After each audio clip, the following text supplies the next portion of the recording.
Everybody wants to be in the U.S. market, and many other countries are very, very interested in importing U.S. brands because they sell at a premium, Oh, because they are less accessible to many. So one of our biggest customers, and we would feel the pain actually a lot on the cognac front, is China.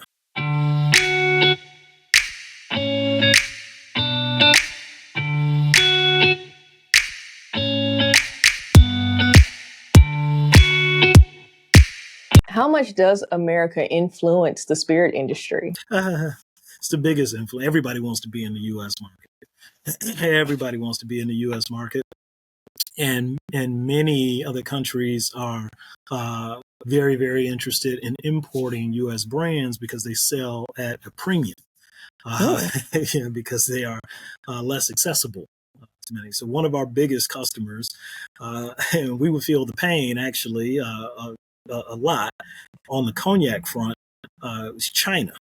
Right? So really? China is a massive consumer of cognac, right? Particularly some of the brands that I've worked on, namely Martell. So I can Okay. disclose that now. But so when economic tightening would happen in China, we would kind of bear the brunt of shoring up those financial risks in the U.S. Okay. Right? But yeah, you'll find that in many countries around the world, they love brands that are not only coming out of the States, but are coming from everywhere else on the globe. No different than the U.S. Like you just mentioned Yeah. mezcal. I mean, Hmm. tequila, all this stuff is coming from South America, Mexico specifically, Yeah. with the tequila. So uh, that's one of the things that I think is kind of fantastic about this industry. That if you really care to know what it is you're consuming, you have to have conversations around culture. Yes. No, that's one of the pillars of the podcast is, knowing what you're consuming. How is it made? Where did the ingredients come from? Yeah, and You why? know, well, Why are people drinking this in this mhm, locale versus something else? yeah. Because this is kind of maybe what was available from an agriculture perspective. The resources were there. It's not, they can't grow wheat. So guess Mhm. what? They're not making wheat vodka. They don't do corn, so they're not making bourbons. Mhm. They grow agave. So guess what? Yeah. They do tequila and mezcal, and yeah, no, it's awesome. Yeah, it's beautiful to see the different cultures and what they produce and how it's more popular in other cultures or countries. Mm, yeah. That's been definitely interesting to see, or the effects that prohibition had on the spirits industry. Oh, 100%. 100%. Yeah, it's funny that those and a lot of those impacts are lasting impacts, Mhm. right? That there were certain products that were allowed more free entry into the United States during Prohibition than others. And it's one of the reasons that things like Irish whiskey have a stronger hold in the U.S. than other products do. Is it was still present here in the U.S. Right? It was still present here in the U.S. Where other brands or I'm sorry categories in countries were locked out. Mhm. Right. So a lot of this stuff plays a role in where we find ourselves today, how our palates as Americans have developed based on what we Yeah. had access to and what we didn't. Yeah, and that access is very key because a lot of what we have access to is again what's marketed to us. Yeah. What celebrities behind it. Mm-hmm. Yeah. Yeah. Indeed. And then we cancel them and move on to the Yes. next. Yes, yes. And that, it's funny when you look at your journey, like all of this is curated over 10 years, 10, 15 years. We started with, the vodkas and the flavors of vodka and, the Southern comforts and and all those. And then as we matured and started researching and learning more about what it is we were consuming, we evolved into the liquor library, which has been fun. Even if you don't drink, there's so much history there. 100%. I always talk about the religious aspect of spirits. How medicinal it was. Yeah. Well, let me ask you, how many bottles in the library? I lost count after about 140, and I'm looking at another 40 to my right. So, Yeah. I guess one thing is for sure: you're never gonna be thirsty. No, never. Never that. In hard times, we can trade, barter, and sell. That's another thing we want to get into is how to diversify your portfolio. You can insure your collection. Yeah. Now, this is it's actually strategically one of the things that's a pretty hot button with a couple of the clients that I'm working on with Korai Ventures, and that's portfolio diversification. Because I think that's going to be key for a lot of these solopreneurs that are out there, kind of flailing on their own to come into a collective that is a bit more organized and set up for success. So there's it's a really kind of front of mind topic of conversation that we're having with a number of producers. So what that means, having representation from the top 8 categories and bringing that together as almost a supplier entity, so to speak.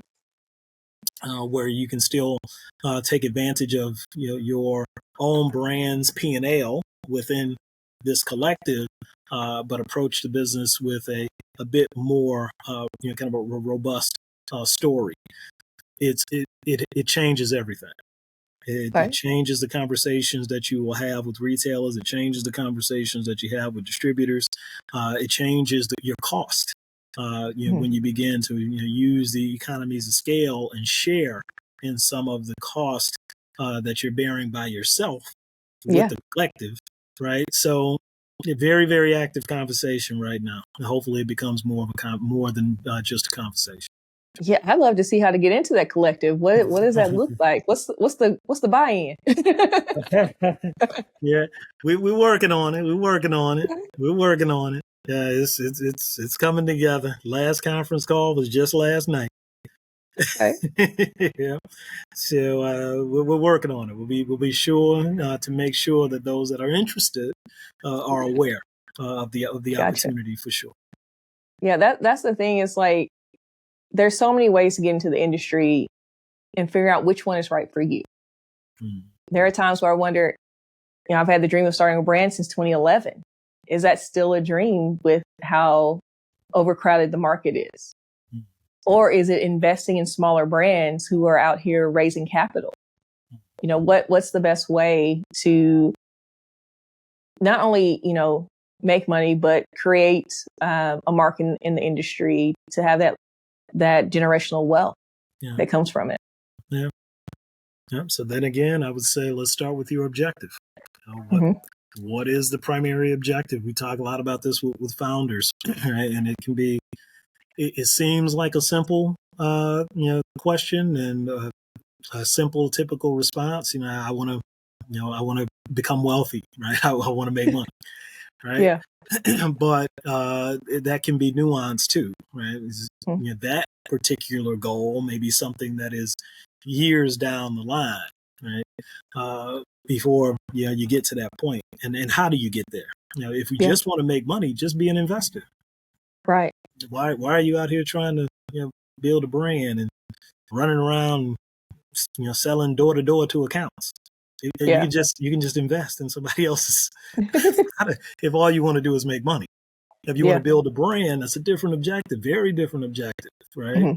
If you want to build a spirits consortium, like some of us are looking to do, it's a very different objective when you're trying to curate the right type of partners and financial sponsors and distributors and etc.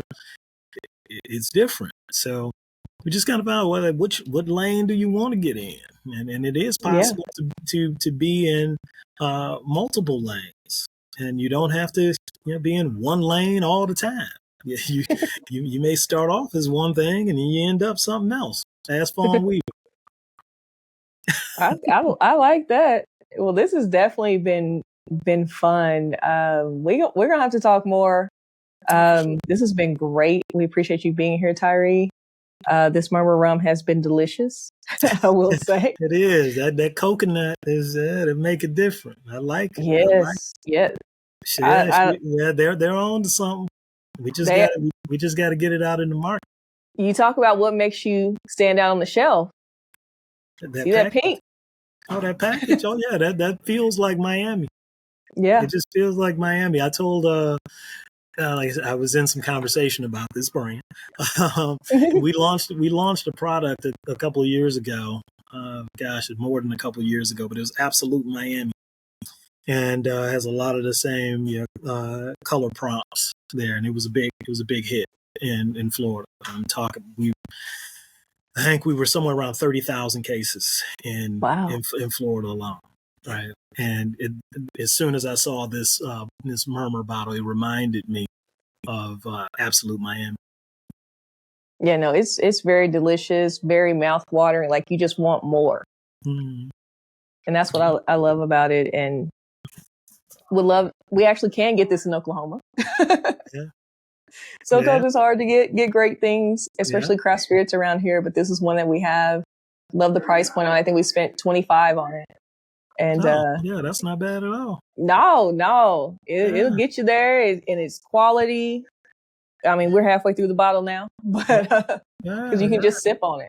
Yeah, that's why you got to buy one for the library and then one to consume. Ooh, yes, one drink, one to keep. We haven't made it there yet. No. No, we haven't made it there yet. Can you imagine? I don't even know what all this costs, but ooh. Yeah, I see some pricey ones back there. They're not cheap. They're not cheap. Just a couple. But hopefully, the industry continues to evolve on that front too. Is with e-commerce helping us to kind of keep things within reach of everyday consumers. Is with this whole kind of trade up into premiumization. A lot of brands kind of ran away with that. And not sure if you always get the value out of the bottle that they're charging. I won't name any brands, but when you become a bit more competitive by offering up this e-commerce front, it may help us on the pricing side. Get prices down. The only part that I don't like about e-commerce is the shipping. Yeah. Because sometimes you'll buy a bottle and the shipping costs half the cost of the bottle. It's like, dang, can I get some free shipping if I get 2 or 3? Like, I will buy more.